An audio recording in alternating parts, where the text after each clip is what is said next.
Welcome to the podcast. I'm Richard McLean. And I'm Ed Goble. And this is Please Leave a Message.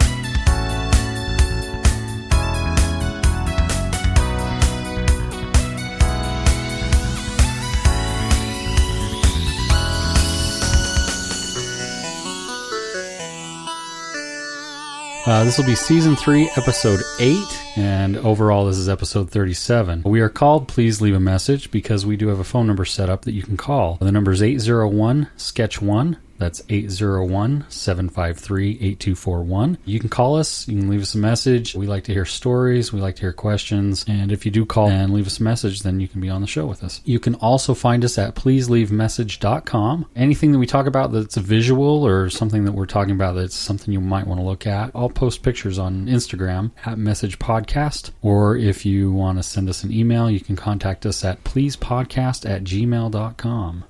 I just got Top Gun on Blu-ray. The new Top Gun Maverick trailer dropped. Did you see that yet? I didn't see that yet. So it's a movie that I heard they were going to make a second Top Gun. And I was just like, oh boy, everybody's just jumping on the 10, 20 year later sequel bandwagon and trying to tap into the nostalgia market. And some of them are good and some of them are not. And I liked Top Gun, but it wasn't like one of my like, oh, I have to see it kind of movies. And then I saw the trailer. And I'm like, oh, that actually looks really good. And yeah, I like the first one. As you can see on my wall here, I'm quite the fan of movies. And somehow, in my 20 plus years of collecting films, I had not ever purchased Top Gun. Wow. Yeah. There's all kinds of 80s stuff and all kinds of nerdy. I hopped on the internet to see if I could get a copy. I usually check and see if I can get a streaming copy cheaper than a physical copy first. And the price difference wasn't all that different. So I was just going to buy a Blu-ray. And then when I searched for it, I found out there's a 3D version, which that kind of blew my mind. So I bought that because this little TV here is a 3D TV. And I watched the first scene of it this afternoon when I got home from work. And it was pretty cool seeing all that jet stuff in 3D. Man, it's kind of mind-blowing. Yeah, I don't remember a whole lot from it. I just know that I liked it when I saw it, but that was a million years ago. So. Well, I watched it, let's see. It was probably within the last 5 years I watched it once. And the thing that struck me when I watched it is how much practical effects there was, just because of the age of it.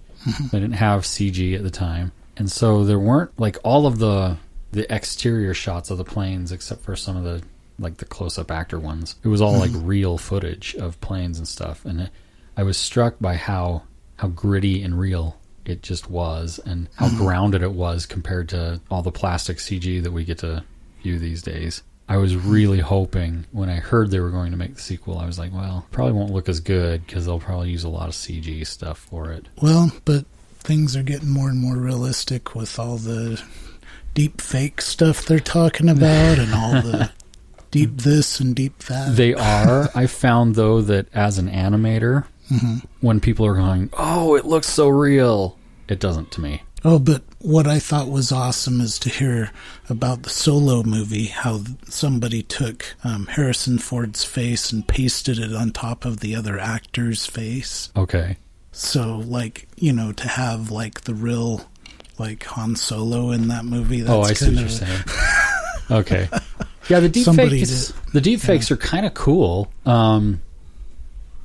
But for me, I don't know how it is with other people because I've watched a few of them, and I don't know. Just to me, there's still something. They're not quite there. Yeah, you're right, but just give it 6 months. I watched a really cool video the other day. They took.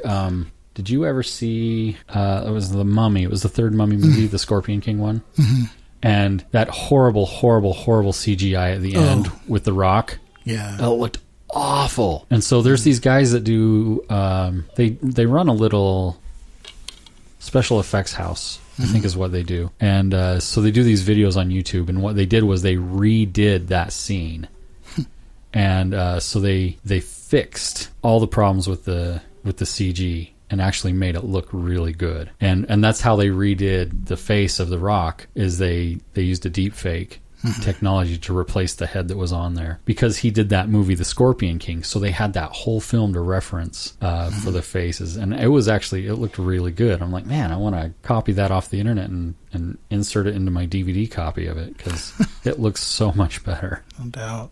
I've done stuff like that before. I like to goof around with special effects and stuff, and so I've taken movies and edited them for my own personal use. Well, what I think is awesome is how they were taking the old 60s Star Trek and replacing all the special effects on it. I don't know if you've seen those. Oh, yeah, the remastered versions? Yeah. Yeah, I have seen some of those. Mm-hmm.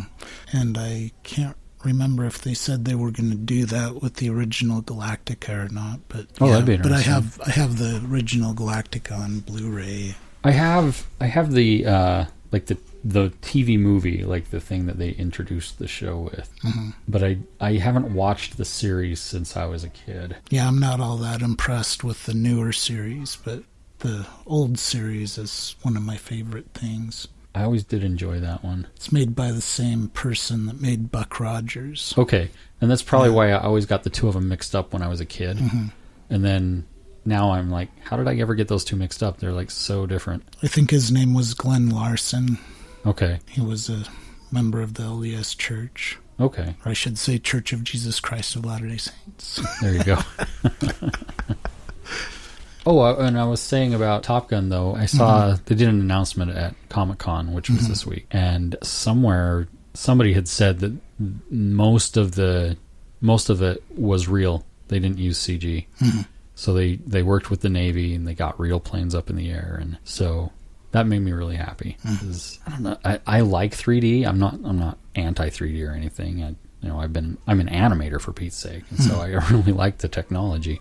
I saw a thing about it the other day where it was talking about there's so much demand now that there's not enough animators to really truly fulfill the need. And that's why some of the older CG actually looks better than the current CG. Like the original Jurassic Park still stands up. Looks great, So that was CG? A lot of it was. Oh. They had some really big robot dinosaurs that they built, but there were a lot of CG shots in it as well. It's funny thinking about the way that they did that, because it's like ancient technology now as far as the way they had to put the models together and put the textures on them and stuff. It's a completely different method that you use now, but it's still it holds up really well. I went and saw it when they had that limited edition. Oh yeah, in the IMAX in 3D. That was really cool. I enjoyed that. Yeah, I had it on VHS, but I never went or did I go to the theater? I don't know. It's too long ago now. I remember I did see it in the theater originally. And I remember my dad took my sister to it, and my sister fell asleep watching it at the theater. I'm like, how could you fall asleep? That was such an exciting movie. So I thought that was funny. Well, they announced a bunch of titles from the Marvel Phase 4. That looked pretty cool. What was it that I heard from that? Something about a martial arts guy. Oh, Shao-Chi or something like that. Yeah, I don't know. It's not a character I'm familiar with. Yeah, but I guess he's not supposed to have any superpowers. He's just a martial arts hero of some kind. Oh, okay.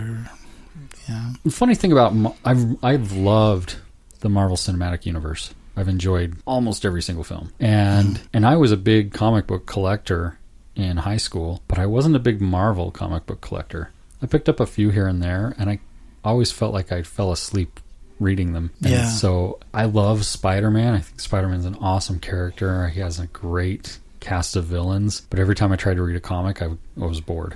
Yeah, I liked the 80s cartoons with Spider-Man and I don't even know what they called it. Spider-Man and His Amazing Friends? Yeah, that was the one that had like the Firestar Girl and the Iceman guy. That's the one I watched. What was the other one? I don't know. But yeah, I enjoyed that. I've never been into comic books really, but I'm real nerdy for, sci-fi.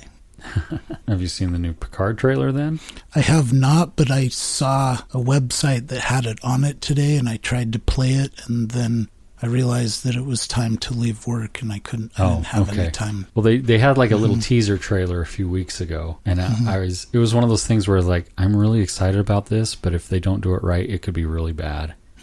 And then the trailer today kind of give you more of an idea of what they were doing with the story. I thought it, or at least the thing that was on the screen showed like one of those Borg cubes. I don't know if that had anything to do with it. It looked like a Borg cube under construction to me. So are they coming back? I don't know. 7 of 9 was in the trailer. So there's a girl in it, and he's trying to help this girl out. And there's some storyline interaction with Data, but Data's been shut down for years. He like saved Picard's life but lost his own or something. But I think, this is just my guess, my guess is that the girl in it is Data's daughter from that one episode. So yeah, there's too many of those Next Generation ones. I can't remember them all. I'm currently watching Voyager with my kids. We're on there's 7 seasons. I think we've got 4 left of season 6, and then the last season. So, and that's one that I never watched because it was always on a channel we couldn't pick up when it was on. Yeah, I liked television. a lot of the Voyagers, but the Deep Space Nine kind of made me, I don't know, kind of put me to sleep. Oh, really? Yeah. Deep Space Nine was my absolute favorite. Really? Yep, hands down, absolute favorite. Okay. I liked all the political intrigue.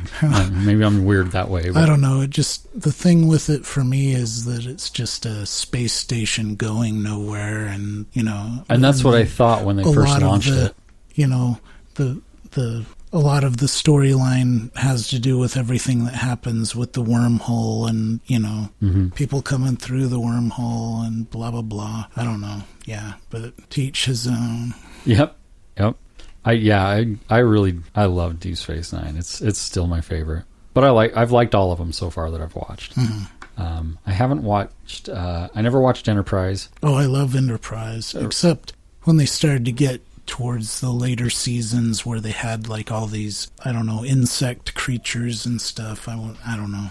Wasn't really into that. Yeah, I didn't watch that one, and I haven't watched the new one yet. That's that's behind the paywall, the CBS All Access. Yeah, I haven't watched it either. I haven't watched it. I figure I'll get my kids caught up to that point, and then we'll pay for a month and just binge watch everything. So. I just figured that if I waited, I don't know, 5 years or something, it would show up on Hulu or something. Perhaps. The one I really like, the series I really like that now is The Orville. Yeah, I watched some of that. I don't know. It was real funny, but I don't know. I got about 3 or 4 episodes into it, and then I don't know. Give it a little more, because I think what they did, because I was worried it would be like the Family Guy in space. And there's a little bit of that, but they didn't push the humor so far over the edge that it was off-putting to me. But they've had several episodes that really reminded me of the original series, where they were just kind of thought experiments. And they're like, well, and they're looking at society, and they're like, well, what about this? And kind of make you think a little bit. So I thought that was kind of cool. I just read today that for season 3, they won't be going with Fox exclusively. It's going to be on Hulu. Fox couldn't give them enough money for the stories, for them to pull off the stories that they want to tell. Fox just didn't have enough money or time, and so they went with Hulu, because Hulu could give them enough money to actually realize what they were trying to do. So I'm really excited about it, actually. That sounds a lot like what happened to The Expanse. I don't know if you've seen that. I haven't seen that one. That's a really awesome series. It was on Sci-Fi first, and now it's on Amazon. Okay. Yeah. Well, I have Amazon. I can check it out. Yeah. It's phenomenal. Very cool.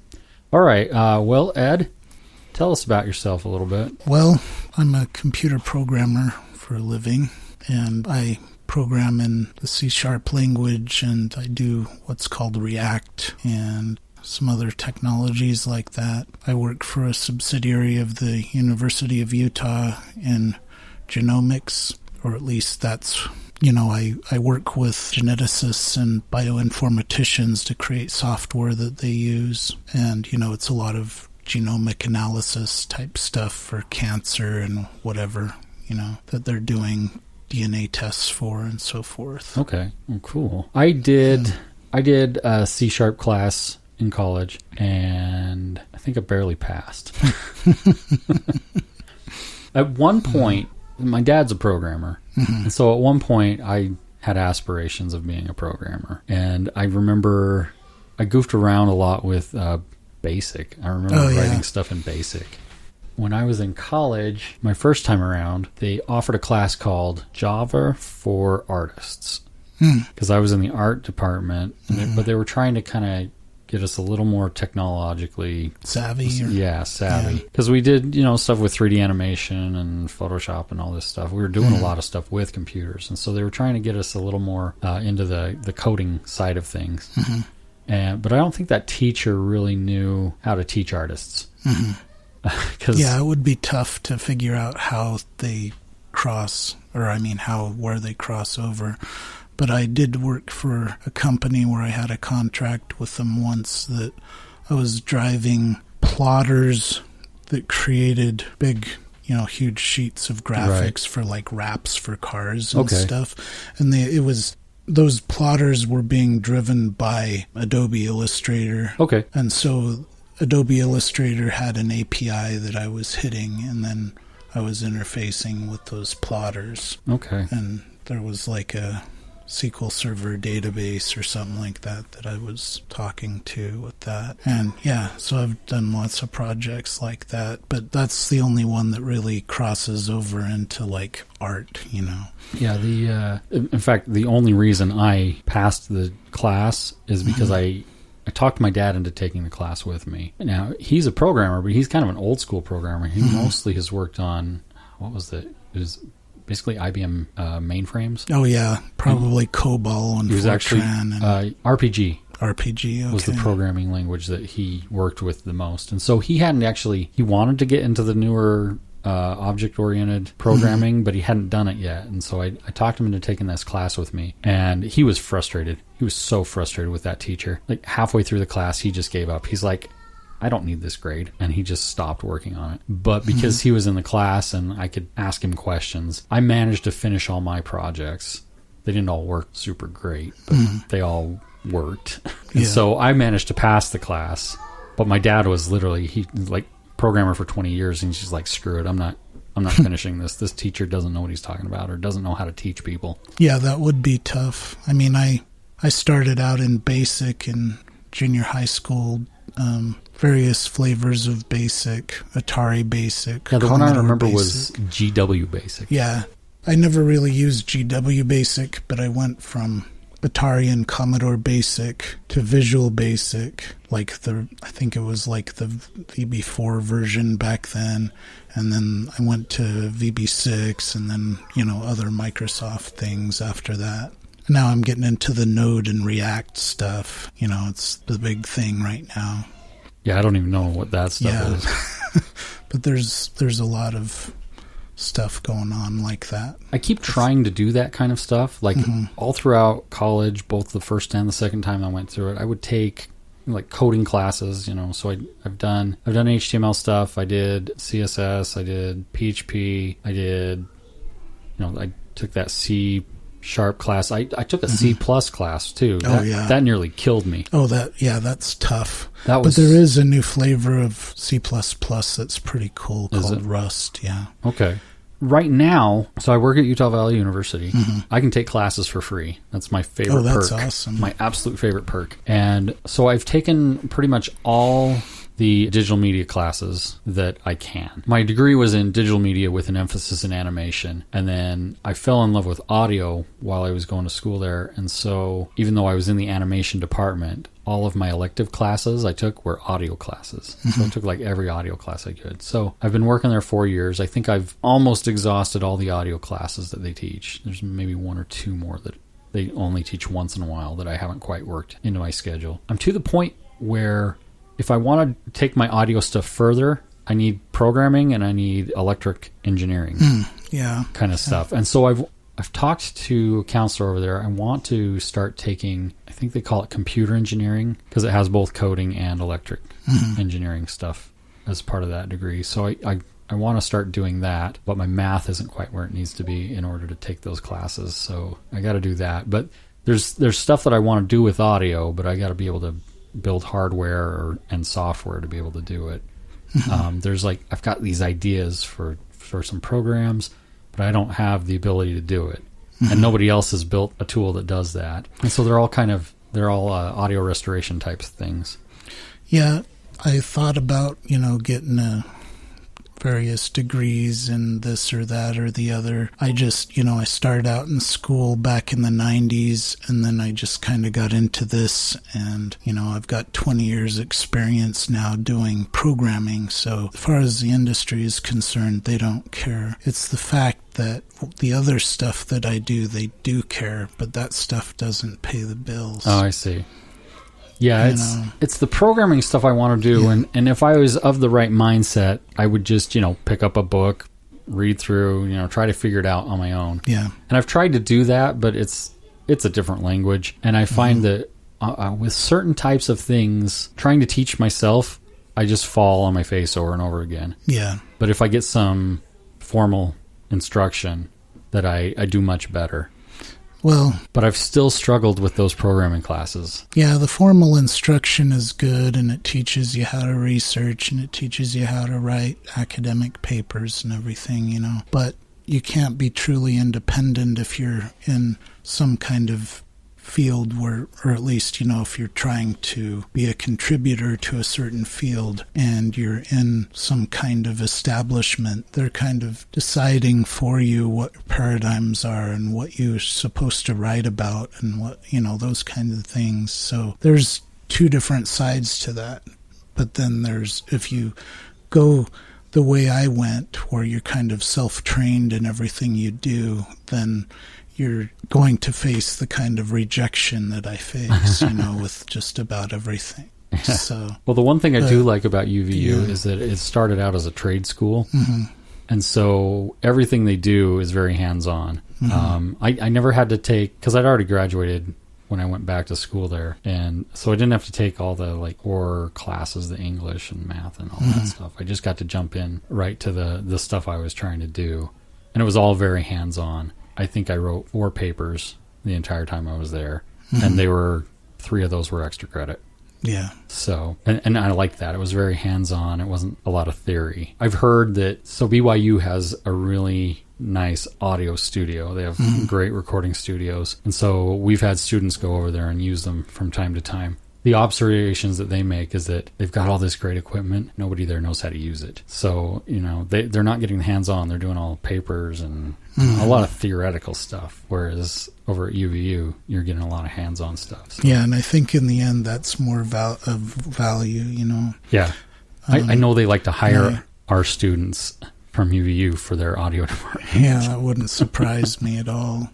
I've got so many different things that I do, that I'm very well-rounded in lots of things to where I'm aware of many, many things to where I'm able to take all those worlds and sort of bring them together, in the things that I research. Right. So there are some little niche areas that I consider myself an expert in, but those other things that I'm aware of kind of bring everything together, and make it more, I don't know what the word is, just I think well-grounded in reality, whereas other researchers in things, they may only be, conversant with certain facts in the area that they're a specialist in, They talked about that at a, so I work in the library, and we've got this great stained glass window. It's like 200 feet long that they just unveiled a couple of years ago, and it's called The Roots of Knowledge, and it's like it celebrates human knowledge from the beginning of time off into the future. It's just a beautiful piece of artwork.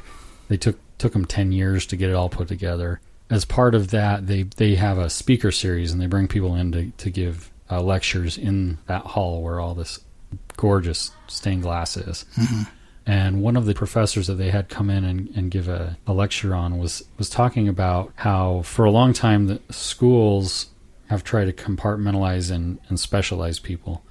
And they've come to the realization that they get so focused on one thing that they can't see the forest for the trees, basically. Yeah, well, that's the unfortunate consequence of what's happened in a lot of things that, I want to kind of get into a little bit, is that's one of the primary factors, I think, is they're focused on these certain trees and they have no idea what's going on in the forest. They can't see it. Yeah, so they were trying to make the argument that, let's not be so focused. Let's work with other departments. Let's expand our knowledge. Let's be aware of what other people are doing. Yeah. To try and, really push human knowledge forward. And that's kind of the way that the brain works in some ways, is with those kinds of associations that spark this and spark that, and then you start to, the neurons start to make connections between things that seem to be not related. Right.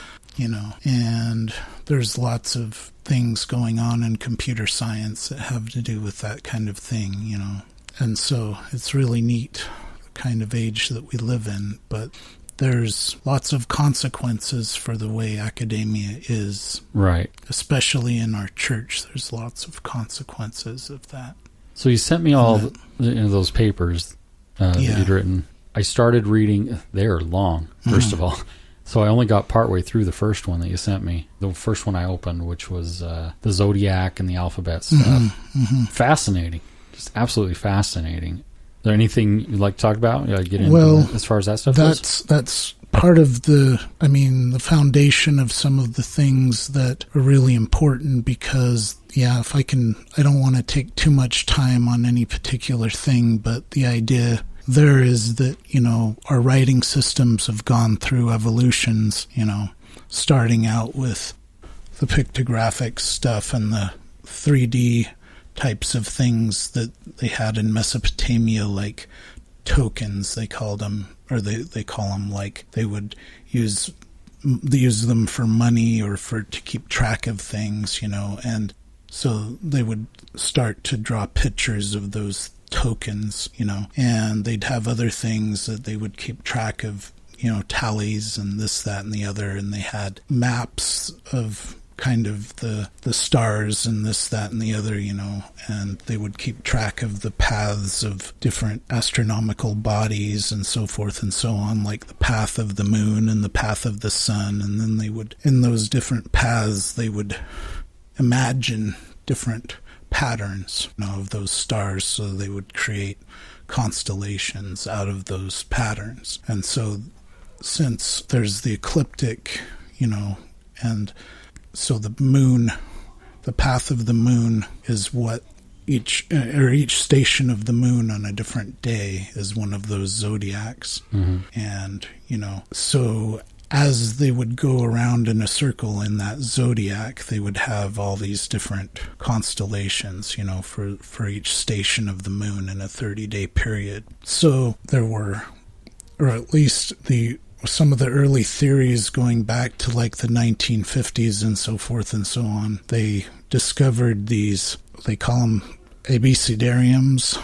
Okay. And they're like, they would, like scribes in the ancient times would practice their writing skills and so forth. And they found some of those from a city called Ugarit that had like 30 characters or so on this chart, of the alphabet. And so these scholars kind of matched this up with, or they're like, well, maybe these symbols have something to do with the lunar zodiac, or these set of 30 symbols, right?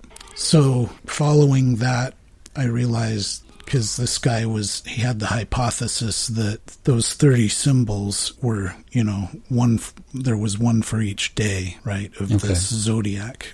So it's kind of like a calendar, right? And so, but there was a lot wrong with his idea when I checked into it. His basic hypothesis, however, was correct, I think. And so I took his basic hypothesis, but I went a different direction because I dug into what they called the proto-alphabet or the proto-Sinaitic. And this is a set of Egyptian hieroglyphics. And I've taken all of those in that set and matched them up one for every one of these constellations.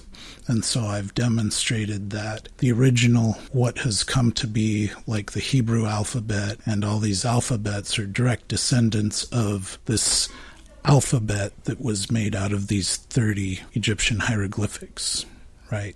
Okay. And so the significance of that is very deep because, for example, in the Book of Mormon, you hear about Reformed Egyptian, right? Right. What is Reformed Egyptian? Reformed Egyptian is probably the cursive kind of Egyptian that's called hieratic, and there's another kind that's called demotic. But the point of that is they're reformed in the sense that they were changed to make them easier to deal with, because they're more cursive, so they were easier to write than the regular hieroglyphics. Well, in the evolution of the writing systems, they found that if they used just a certain set of characters and assigned each one, a sound, that it was much easier to deal with, because then you could just, well, actually, they were only dealing with the consonants. Okay.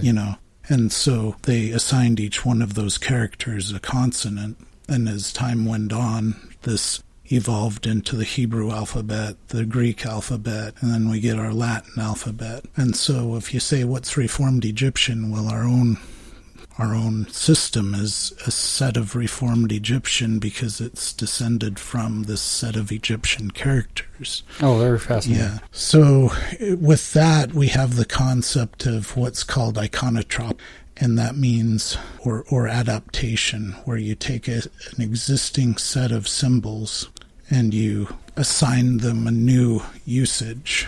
You recycle this existing thing and it gives you a new set of, or you come up with a new set of usages for these older symbols. And so that's precisely what Reformed Egyptian was taking existing symbols and using them in some new way, that, or at least in restorationist belief, with the Nephites, that's what we believe they did, So they probably took something like the hieratic and kind of modified it further. But in our own religion, we've got a lot of controversy going on the internet and so forth, and people, and this kind of gets into my own personal story that I won't really get real deep into, but, you had my brother Rob on here. I think you had Mike on here. Yeah, a while ago. Yeah, and we grew up in a small area of West Salt Lake County in Magna, and, it was a rough area, lots of people, bullying us. Rob got into martial arts, then he got me to come check it out, and I got into it. And this was when I was I think I started when I was 14 years old, so it's going on 34 years or something now. Anyway, point of it is we encountered a person that was he was an ex-Mormon, and he was very extremely anti. And so at a very early age, I was thrown into what nowadays they call a faith crisis, or what we're encountering now in the church, with lots of people encountering things on the internet that disturb their faith. So that happened to me in a very early age in the 1980s, and so I had all that time to kind of rebuild everything and become converted based off of, real conversion, but also knowing what a lot of people come to know now, that are complexities of our history and our this, that, and the other that's going on. People that aren't grounded with a testimony and conversion by the Holy Ghost can fall prey to that kind of stuff. But I am one of the type of people that don't want people to just be taken advantage of, and, by people that are enemies and critics. And so I aim to come up with answers that will stand, that will stand up to be able to deal with those kinds of things that they try to put out. And the problem is that a lot of those things that they put out are true. They just put a twist on it. Okay. And so that twist that they put on it is enough to destroy faith. And so we live in a situation in life, and we're told this in the Book of Mormon clearly and in other scriptures, that we basically live in a simulation, like they talk about in transhumanism sometimes, how some people believe that like we're living in some kind of a big computer simulation or something, driven by who knows what alien beings or whatever. But in the restorationist point of view, this is naturalistic, and we are in a situation where we have what's called the veil, right? And this, whatever it is, I don't know, but it's a naturalistic thing, and we don't see all of reality. We can't detect all of reality. Doesn't make it less real. It just means it can't be detected. And so in science, they have what's called dark matter, and they can detect it through gravitation and so forth on galactic scales. And so it's not like they don't know it's there. They absolutely know it's there. They can't figure out what it is because it doesn't interact with the electromagnetic force. You know, electromagnetic force is what we see from the sun and everything that puts out light and that interacts with atoms and everything, with magnetic forces and all the bonds and all the atoms and everything. Electromagnetic bonds are what makes everything solid, you know, like so that you can't just, your hand just can't go through something. Well, that's because of the electromagnetic bonds. The fact that you can see something is because of electromagnetic bonds, and that cause the light to reflect off of them and hit your eye. And so if you have a kind of matter that not only doesn't react with electromagnetism to the degree that it doesn't react with those bonds, but also doesn't react with magnetism or doesn't react with electricity or any of those forces, then you have the type of matter that maybe only reacts with such things like gravitation and maybe in some cases the weak nuclear force. But the point of all that is that there really is matter out there that we can't interact with and we can't detect by normal means. That's science.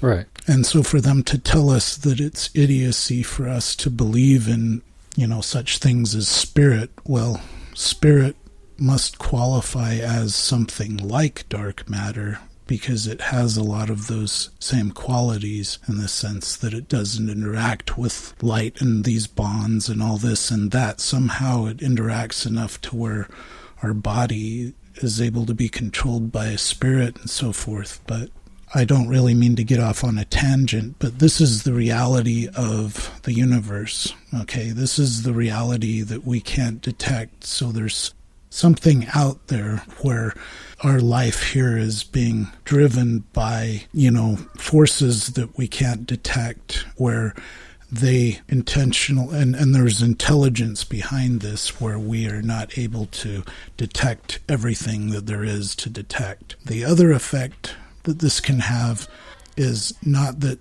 God magically hides things, but sometimes reality isn't always as it seems. Sometimes you dig a little bit deeper and reality becomes more complex in such ways that we wouldn't have even imagined, like with quantum physics. On the quantum level, everything is just crazy. Right. And all they can do is describe it. And try to describe it in terms that people can try to understand. But those descriptions are just kind of an approach to truth. They aren't really, or they're barely approaching truth. They don't really, you can't really tell what the truth is of, you know, an electron being both a wave, or any quantum particle being both a wave and a particle at the same time. What does that even mean? Those are just descriptions of greater reality, and it might mean that it has something to do with the fact that it spreads out like a field, you know, at the same time as being a wave and having all of these and a particle. But the point of that is nobody can tell me that there isn't a big complexity in reality because of such things like quantum physics and chaos theory and everything that they deal with the butterfly effect and all this kind of stuff, a butterfly flapping its wings to affect the weather, and cause some kind of chaotic set of cause and effect. There's a lot of complexity to where if you don't understand every step of how something happened precisely, you will not be able to describe the whole process of how it became what it is. And so, for example, for people to say, that we can't really detect Jewish DNA in the Native Americans and all the Native American DNA goes back to Asians and all this, well, that's true, but where's the complexity? What is it that caused this process to where there's a certain appearance of things as it is now? What about some ancient Canaanite DNA or something how do they know that the sampling of the Jewish DNA that they have from Jews now is actually a sample of what ancient Jewish DNA looked like, ancient Canaanite DNA? We don't really have a good sampling of that, so what are you going to judge it against? And they're finding such things as DNA in South Americans that actually originally came from Australia, from the Aborigines. How did that happen? Yeah. But they detected it because they had a sampling of it. Right. They detected the samplings of the Denisovan DNA in the Aborigines and in the people across Asia. And Denisovans are an ancient human species, that related to the Neanderthals, that they just barely found out about, and they barely found this whole genome of the Denisovans. Another thing is anybody that is from Europe is partially descended from the Neanderthals. People that are from Africa aren't, and that's really telling because the Neanderthals were in Europe. And so, so there's that continuity between the people of Europe and the Neanderthals. There's that continuity between the people of Asia and Australia with the Denisovans. How did this happen? Well, we have a sampling of something that we know that we can test against. Where's the sampling of Nephite DNA? I don't know. But most of them were wiped out by the Lamanites, and then they also mixed in with them. And they probably mixed in with a lot of the Jaredites that were left over too. And then who did these people mix with?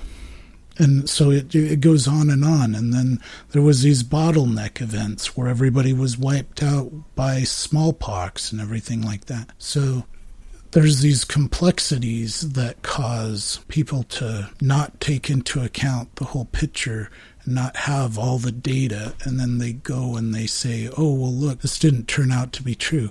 Oh, really? What is it that you really have? You don't really have anything. You've got lack of information. How are you going to say that lack of information is proof positive of what you say it is? Lack of information means that you lack it. Right. So to say that it's missing, that can actually go either way. And so, like in the case of cement in the Book of Mormon, in the day of Heber J. Grant, so he was confronted by a man that said, I know that there's no cement. Your Book of Mormon says there's supposed to be cement, and I don't see any cement, so I know it's false. And Heber says to him, he says, I don't care if it's in my grandson's generation, my great-grandson's generation, we will find cement. Now it's one of the most plentiful substances in Mexico that they know of in places like Teotihuacan and all those. And so to have this nonsensical statement that, oh, well, we don't find it yet, so therefore it doesn't exist. That's just plain denialism. That's taking something and denying based off of a certain data set that you have at a certain time. That's not the data set that you're going to have in 10 years or 20 years or 50 years. Certainly. But I only say this kind of stuff, to try to generalize and try to whittle down what I'm saying. A lot of the different areas that I study intersect. One of the biggest things that are causing people to lose faith is the Book of Abraham issue. Okay. And that's one of the things that I have really delved into the most because I think it's of the most value, because I'm not satisfied with the answers that people, even well-meaning people that have tried to defend the church, I'm not satisfied with the answers that they've tried to come up with. And the reason is you can have a spiritual, I think I said this type of thing already, you can have a spiritual conversion to something, but people that don't have that spiritual conversion, they might need something more. And I'm not saying that it's proof, but it might give them something to hold on to until that will give them a reason to come around to actually giving the Book of Mormon and the Book of Abraham and the rest of our scriptures and the rest of our claims in our church, or it might give them, a reason to actually decide to take it seriously and get a testimony about it by the Holy Ghost, And so we're not looking for proof, because I just don't think that in this situation that we're in, we're not really offered proof. Right. But Joseph Smith did say that people would prove him a prophet through circumstantial evidence, is what he called it. I don't know if that's the best term to use, but really the point of it is it's the kind of evidence that is still evidence, but it's not the smoking gun kind of evidence. Right. The BYU scholars have found, a place name in the area that they believe that Lehi and his party were going through in Arabia. And this place name is, they usually spell things with just consonants in the Semitic languages, so it's NHM, and the pronunciation in the Book of Mormon is Nahum. Mm-hmm. Right? And so they say, well, here's this thing in the real world that's in the right place that we would expect that coincides with the Book of Mormon. And it's absolutely true that it makes sense that it coincides. And then the anti-Mormons say, oh, well, blah, blah, blah, blah, blah. But the fact of the matter is it's really a piece of evidence that really actually is in the real world that kind of cements something in the Book of Mormon, right? And so with the Book of Abraham, we're hoping for the same types of things to emerge, and they have. Primarily with the Book of Abraham, what we have is we don't really have, just like we don't have the plates of the Book of Mormon, we don't really have an Egyptian manuscript that has the content from the Book of Abraham in it. Right? And so that's where we're lacking in proof, but we wouldn't expect to have proof. What we do have is we have a thing called the Hor Papyrus. Some scholars have called it the Book of Breathings, or the Sensen is what it's called in Egyptian. And to breathe in Egyptian, it has lots of different meanings. It doesn't just mean to breathe, but it means fellowship. It means coming together with someone, and living with them, having a sociality with them. And so it's the idea of having a sociality with, the gods after death, basically. Okay. And so the idea here is that going back to the alphabet, Joseph Smith called the Hor Papyrus the Egyptian alphabet. Why? Because he used it as a list of characters that were alphabetic, just like any characters in any language are alphabetic, right? Lots of these characters in Egyptian are alphabetic. But the Egyptian alphabet was used in such a way, in this case, as section markers. So if you can think of the way that we use our alphabet or our numbers in an outline, for example, right, we will use the letter A, B, C, D, E, F to outline things and say this is section 1, 2, 3, 4, 5, and here we're using these characters to outline these things, and we're pointing to these sections by way of these characters. Okay, well, because this was an Egyptian alphabet or a ordering of characters in a certain ordering, just like our alphabet has a certain ordering. It seems from the evidence the original papyrus that had the content of the Book of Abraham used this alphabet to outline sections. Okay, this custom alphabet in this papyrus. And so the indicator for that is that, for example, in the Bible, we've got something called acrostics. And in certain sections of Psalms and so forth and so on, they'll use Hebrew letters to map to certain paragraphs and so forth in the scriptures. And they're basically like verse numberings. Okay. And so the same thing happened in this case, except in the acrostics in the Psalms, you've got a certain letter, and the section of text that it marks, so to speak, or that it precedes, starts with the same letter, right? So It's got this linkage between the letter that is this marker for the section and the word that it's paired with. Does that make sense? Yeah. So the letter Aleph, which is the equivalent of it's not really the equivalent, but it kind of maps to our letter A, right, or to the Greek alpha. Okay, they would use Hebrew words that start with alpha to pair up with that character. Does that make sense? Yeah. Okay. So with the Egyptian alphabet, in the Book of Abraham, what happened is instead of a system where the matching or the pairing was done with something that starts with the same letter, these were also little pictures of things, right? And so those little pictures had a certain theme attached to them. And the easiest one to point out to try to make this point is the first letter in the Book of Breathings. It's the Egyptian letter I, okay, but it's also a picture of a reed, okay, or like, the reeds that grow along the sides of a river, right? Like the papyrus reeds, okay. Well, Joseph Smith paired that up with the section of the Book of Abraham that says, in the land of the Chaldees, I, Abraham, blah, blah, blah, blah, blah, right? He specifically matched it up with the phrase land of the Chaldees. And so you're like going, the anti-Mormons look at that and go, oh, look, he tried to translate the character, this one letter, into this whole thing, the land of the Chaldees.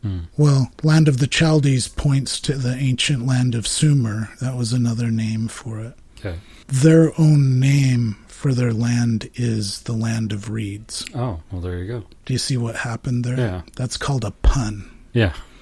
That's a visual pun, okay? And so, in other words, you've got puns and thematic pairings between this character and this section, okay? It didn't have anything to do with this character containing. It does not contain the content. It has a relationship with the content. Right. It has an artistic relationship with that content. That's why they chose that as a marker for that section of text. And it had nothing to do with this thing, Joseph Smith imagining that this thing contained all of this information. That's absurd.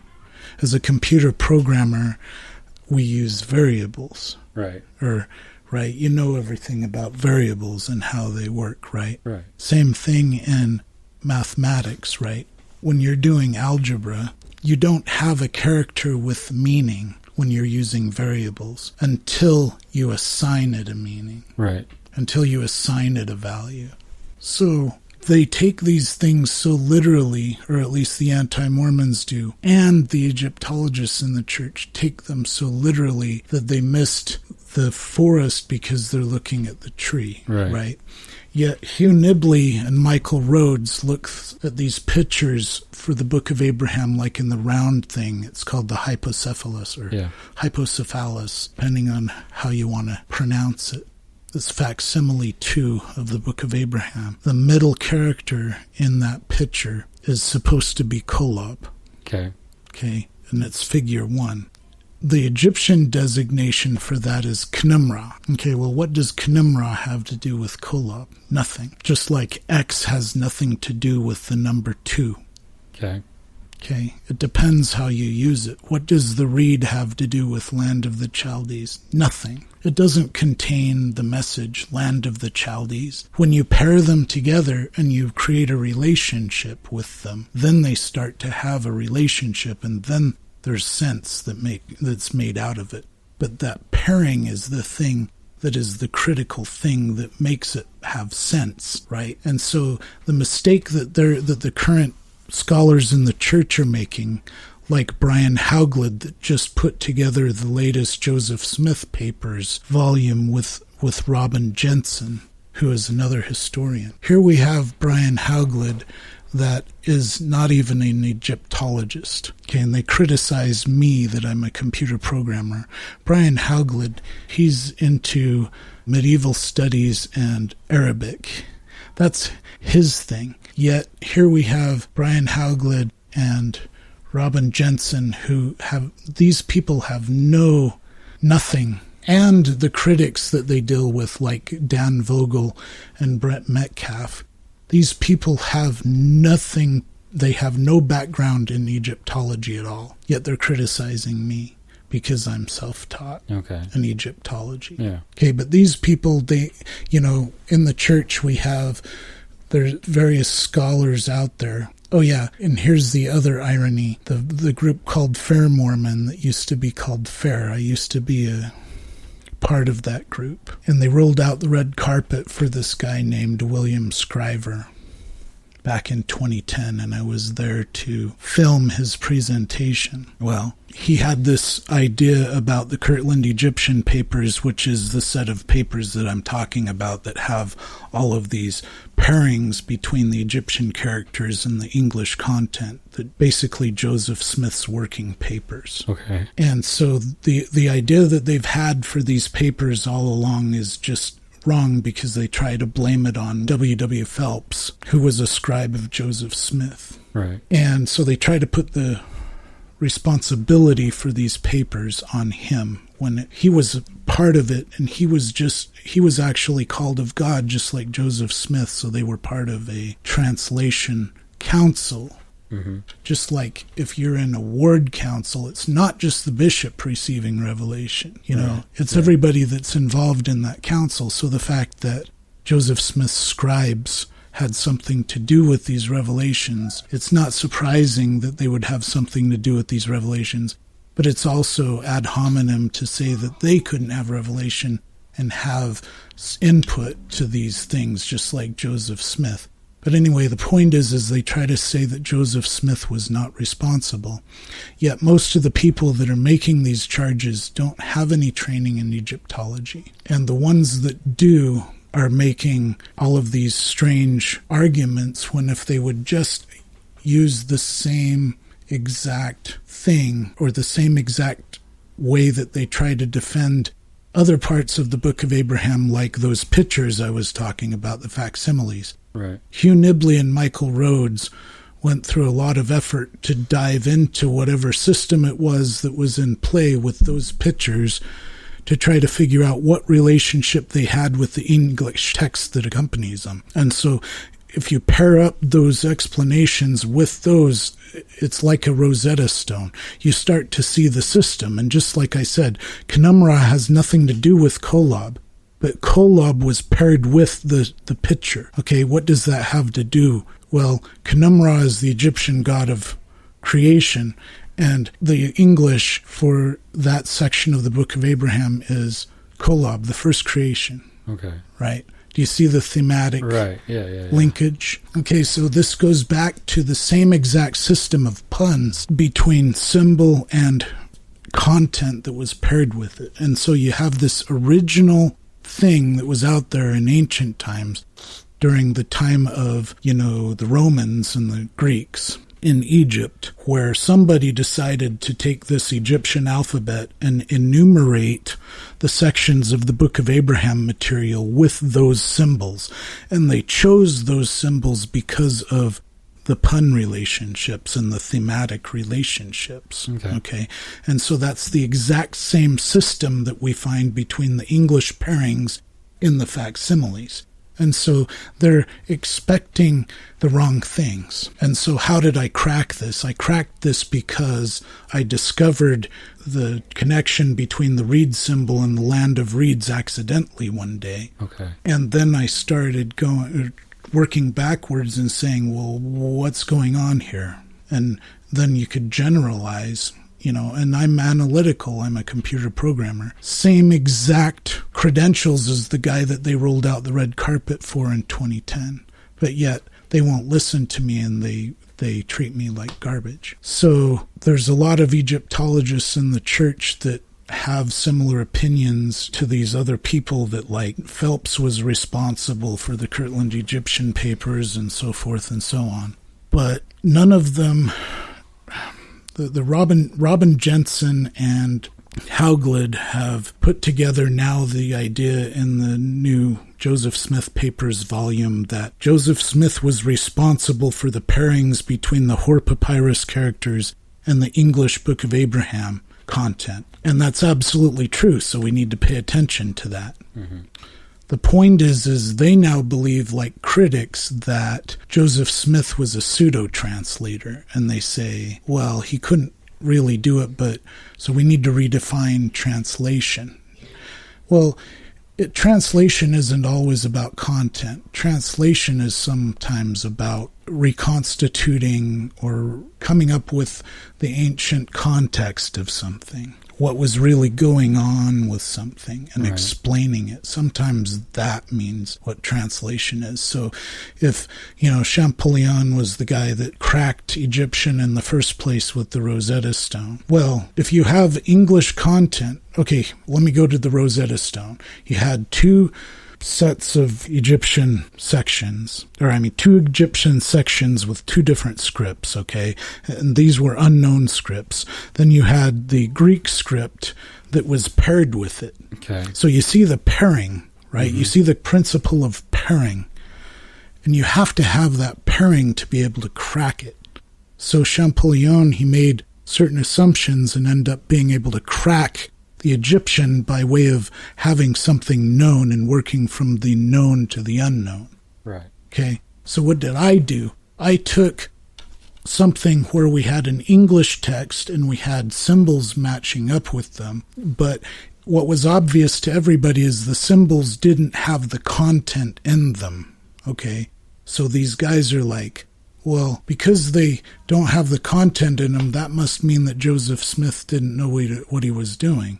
No, just look at them and see what the relationship is. Work backwards. Look what you know. What do you know? You know from Hugh Nibley and Michael Rhodes that the pictures match up with the English text, and they reverse engineered that. Why aren't they willing to reverse engineer using the same principles or these other symbols, right? That they're all hung up on? Well, because they don't believe that those symbols are also things that have meaning, even though they don't have the content. They just think of them as letters spelling out something. Yes, it's true. They're a running text that spell out something in that papyrus. Yes, they spell out the Hor Book of Breathings, the Hor. But see, that is just an ordering the way Joseph Smith saw it. That is just an ordering, just like our alphabet goes A, B, C, D, E, F, G. Right? That has a certain traditional order. And so this custom alphabet that probably this priest named Hor commissioned for his scribes to, write his Book of Breathings, he was so enamored or so, had such respect for the Jewish patriarchs and Abraham in particular. He identified with them so much.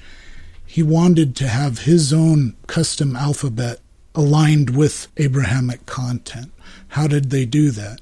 By this system I've described, a system of puns where it was a game of matching.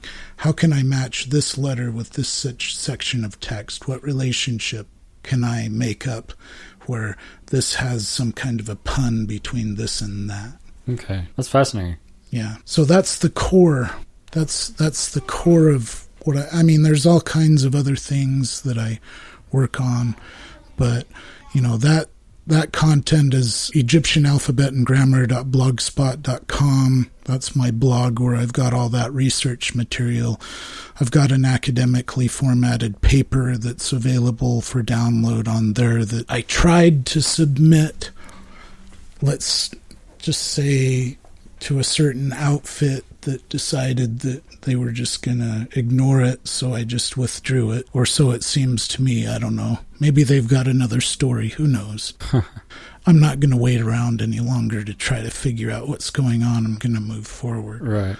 But I'm tired of people that won't take research seriously because of lack of credentials as they perceive it. Okay, I'm absolutely tired of it, and I'm perfectly willing to criticize that publicly. I'm sorry, I'm perfectly willing to say that it's just pure ad hominem.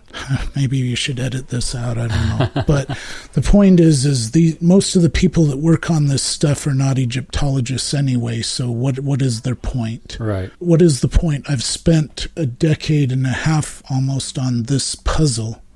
Yeah, so at the beginning, when I started sharing my stuff with these people, and they started trying to find fault with what I was coming up with, I didn't know as much as I know now, but I'm a lot further advanced now in what I know than I did then. So the argumentation that they're making about my initial materials, so what? But so the point is not that they are the people that are important anymore in my life, but, because I wanted their acceptance for a long time, but it's pointless. So now what can I do to try to get people to try to have faith still, and have reason to believe, and then try to approach God and get a testimony and get converted to the gospel. And so that's about all I have to say about that, because that's what I do with just about everything that I research. That's the driving thing behind what I do.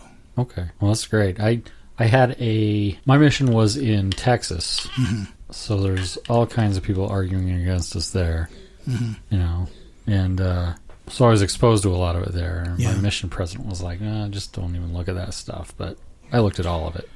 And I never once came across something that shook my faith then.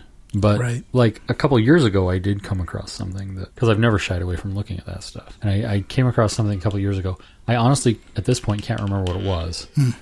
But I was pretty shooken up for maybe a month or so. And then I just, through reflection and some things, I was able to resolve whatever concern I had.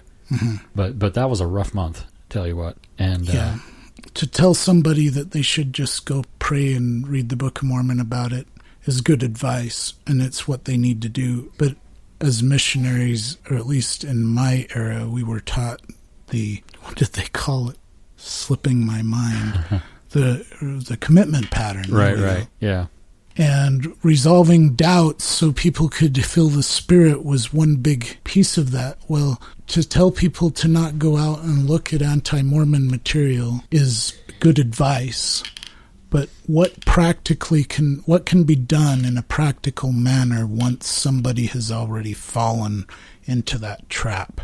What can you do? Well, you can research and come up with answers that make sense. The problem is there's a lot of scholars out there that don't know what to make of the information, so they just throw whatever they can out there in the hopes that somehow people won't notice, almost like a magic trick. The typical thing is like this evasive thing of saying that Joseph Smith is not responsible for these Egyptian translations in these manuscripts, to try to say, we don't know what they are, we can't translate them, so let's just say that these other guys were responsible.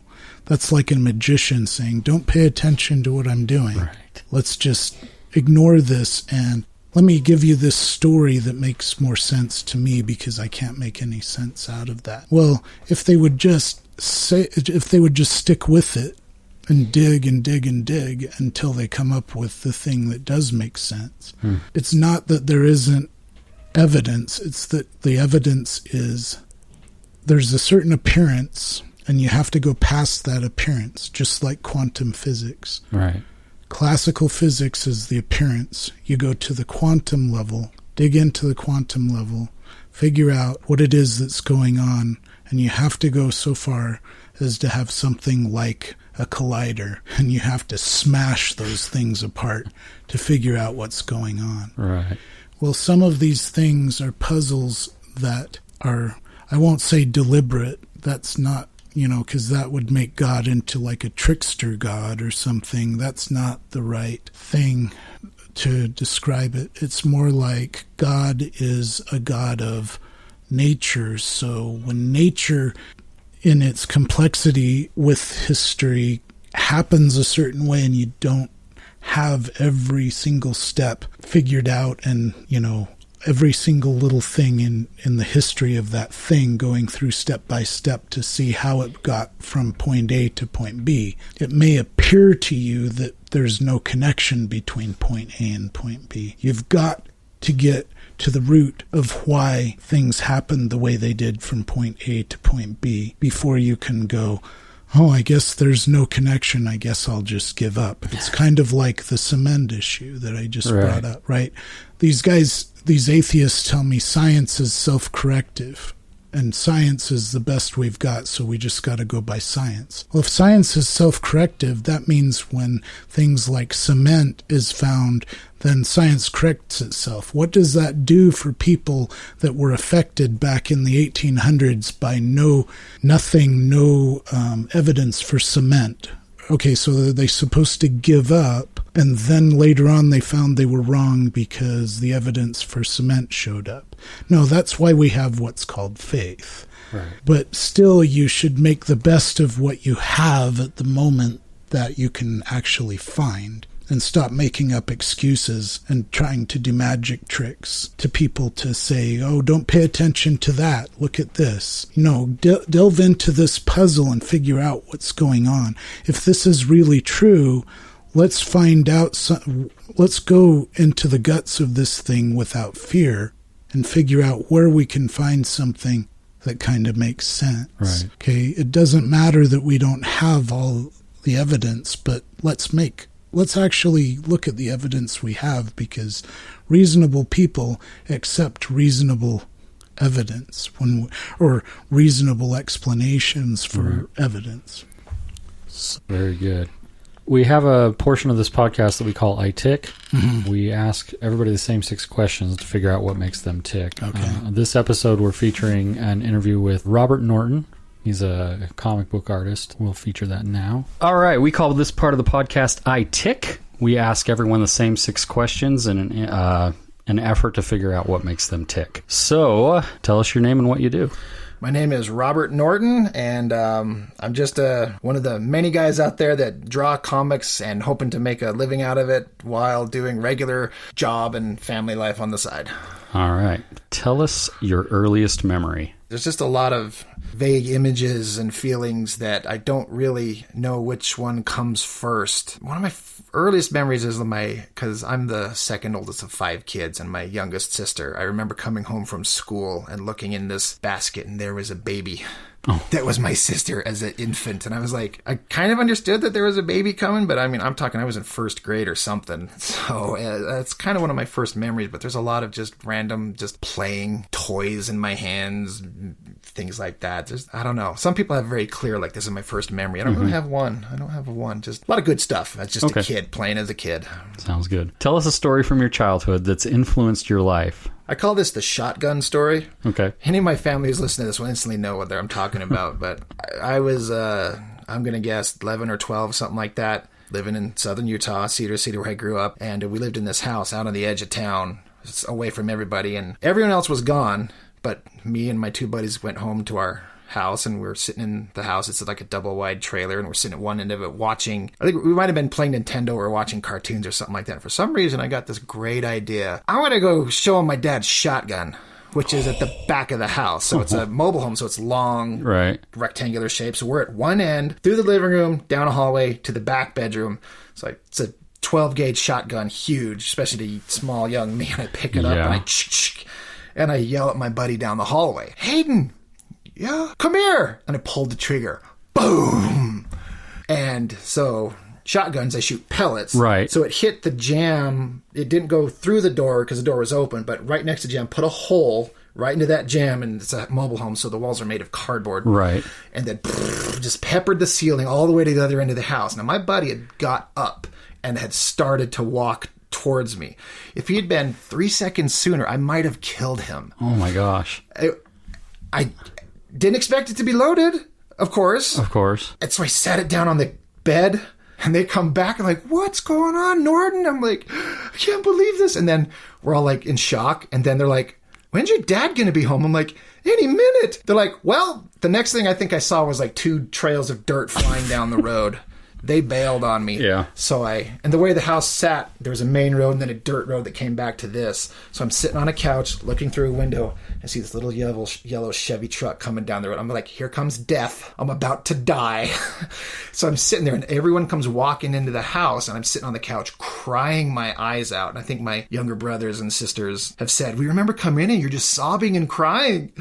And so I told my dad what happened and he went back and he looked and I explained to him and I saw him grinding his teeth in anger, but he realized that I believe like he has his part in like not teaching me. It was loaded. He just thought we knew not to touch it, but he made light of it and made me feel better about it. And it was okay. You're not in trouble. Did you learn? We've all learned. And then I was gun shy forever, but he took me later and put it in my hands and told me to shoot that cannon, that you need to not be frightened of this. Right. So I learned a lot of lessons, but how a moment in life, seconds change where I could have accidentally blown a kid's head off. So that scared me, but it's a funny story to tell now because I'm way older, but man, did that frighten me. Wow. So normally stories are like, oh, here's a funny, cute thing. This thing scared me, but life lessons. That's a good one. Sorry. Okay. Share with us a piece of music that's been highly influential in your life. There's not necessarily one thing, but I remember being younger.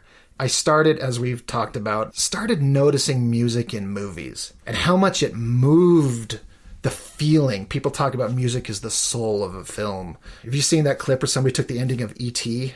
with Elliot and the guy and removed the music?